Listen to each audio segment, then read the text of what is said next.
that the organization is about. I believe we put the, I was just a blocker who is on the program to give the opening statement, but I do want to say to all of you, I really want to give you a heartfelt thank you for coming out today, this Saturday, to work with us on what I hope is a beginning, and I'm very serious about this, a beginning to look at this achievement gap and decide how we all are going to be involved in having some success for our children.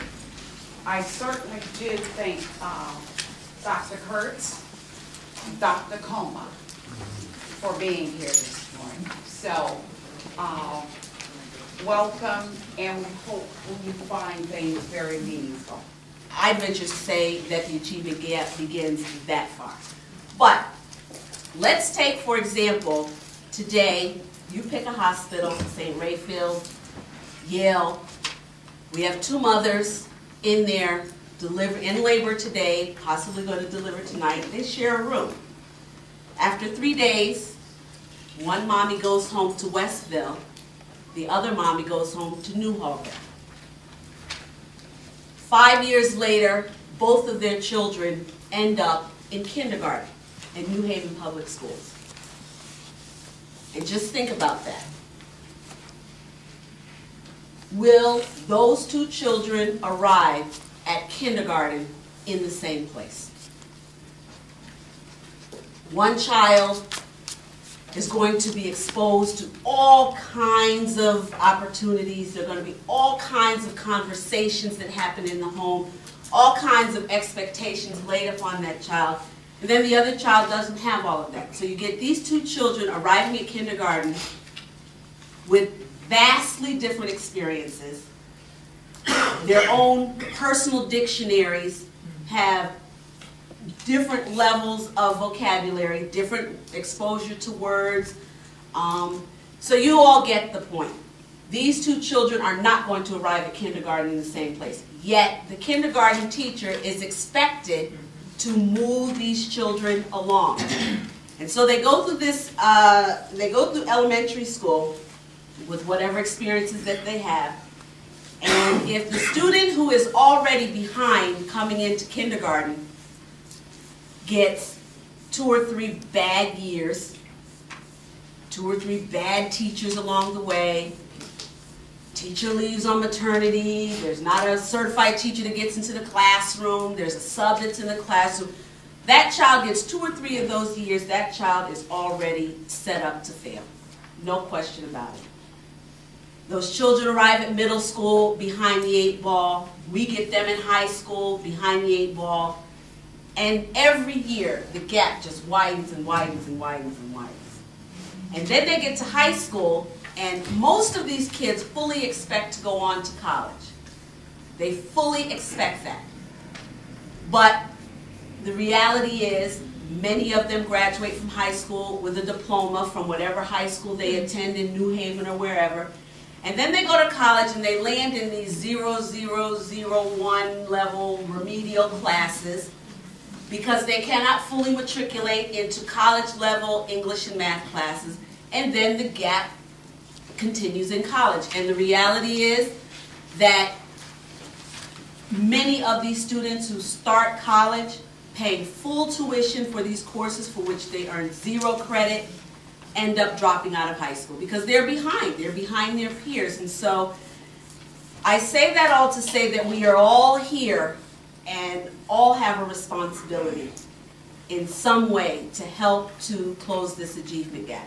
And if we already know that kids are entering kindergarten in a deficit situation, or they're entering middle school, or they're entering in high school, if we don't begin to do things drastically differently than we currently are doing, we are contributing to that.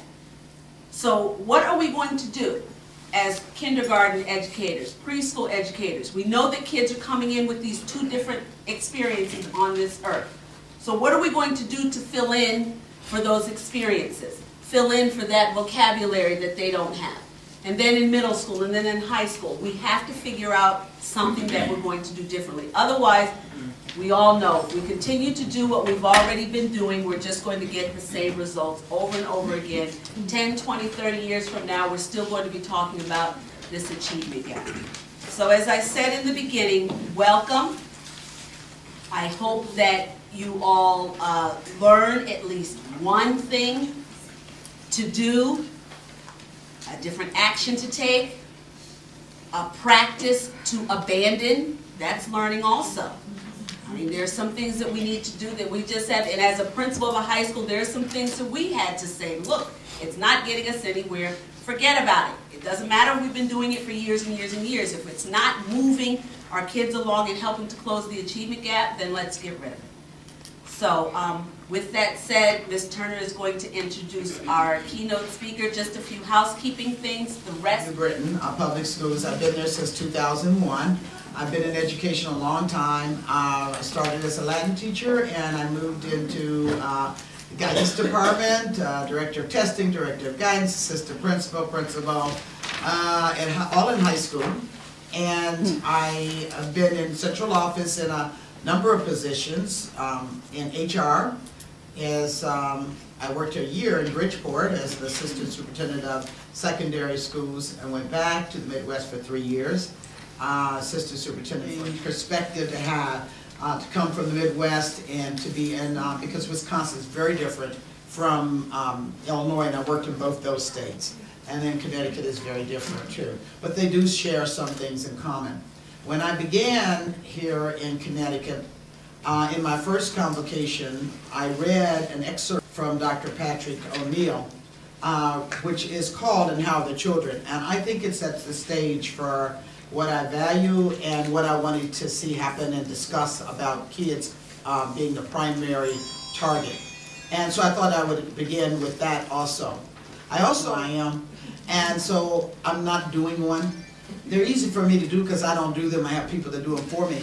I wasn't getting out of it. It's just that I just don't want to see another PowerPoint.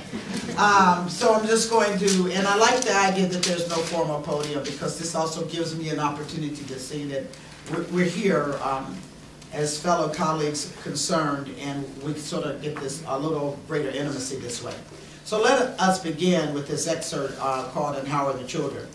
Among the most accomplished and fabled tribes of Africa, no tribe was considered to have warriors more fearsome or more intelligent than the mighty Maasai. It is perhaps surprising then to learn of the traditional greeting that passed between Maasai warriors. Kasaria Ninjara, one would always say to another. It means, "And how are the children?"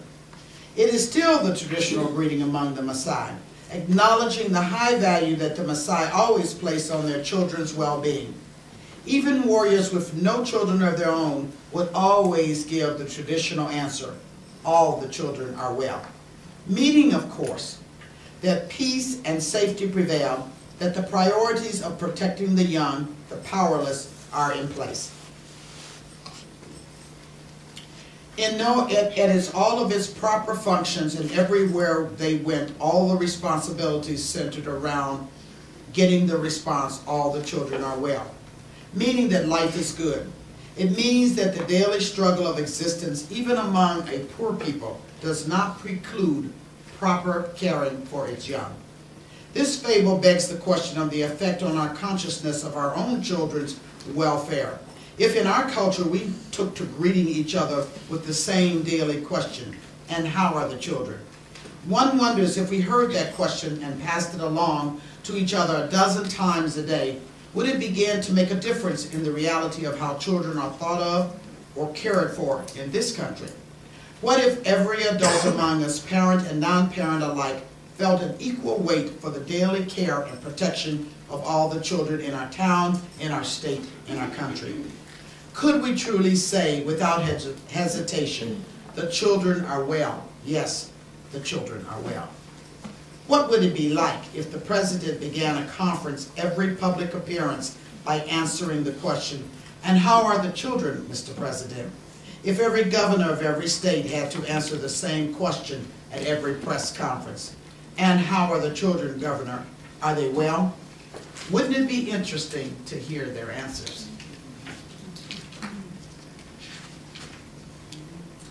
As fellow educators, you too are aware and knowledgeable about this achievement gap, and therefore we cannot say that all the children are well.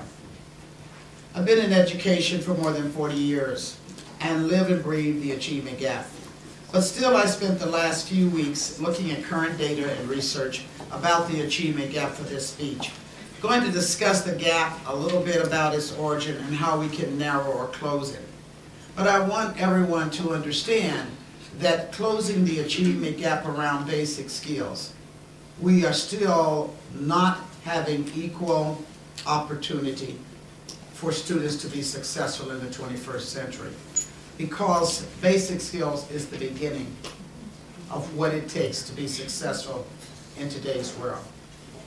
The achievement gap is a matter of race and class. Across the U.S., a gap in academic achievement exists between minority and disadvantaged students and their white counterparts. There is both good news and bad news about this achievement gap. So, sort of to introduce that little piece a little bit, I'm going to tell you a little joke.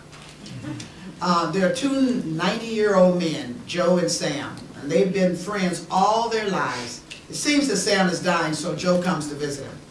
Sam says, Joe, you know how we both loved baseball in all our lives? Sam, you have to do me this one favor. When you go and somehow you get up to heaven, you got to let me know, is there baseball in heaven? So Sam looks up at Joe from his deathbed and says, Joe, you've been my friend many years. This favor I'll do for you. And with that, Sam passes on. It's midnight, a couple of nights later, and Joe is sound asleep when a distant voice calls out to him, Joe, Joe. Who is it, says Joe, sitting up suddenly. Who is it? Joe, it's Sam. Come on, you're not Sam. Sam died. I'm telling you, insists the voice, it's me, Sam. Sam, is that you? Where are you? I'm in heaven. And I've got to tell you, I've got some good news and some bad news. Well, tell me the good news first. The good news is that there is baseball in heaven. Really, says Joe, that's wonderful. What's the bad news? You're pitching Tuesday.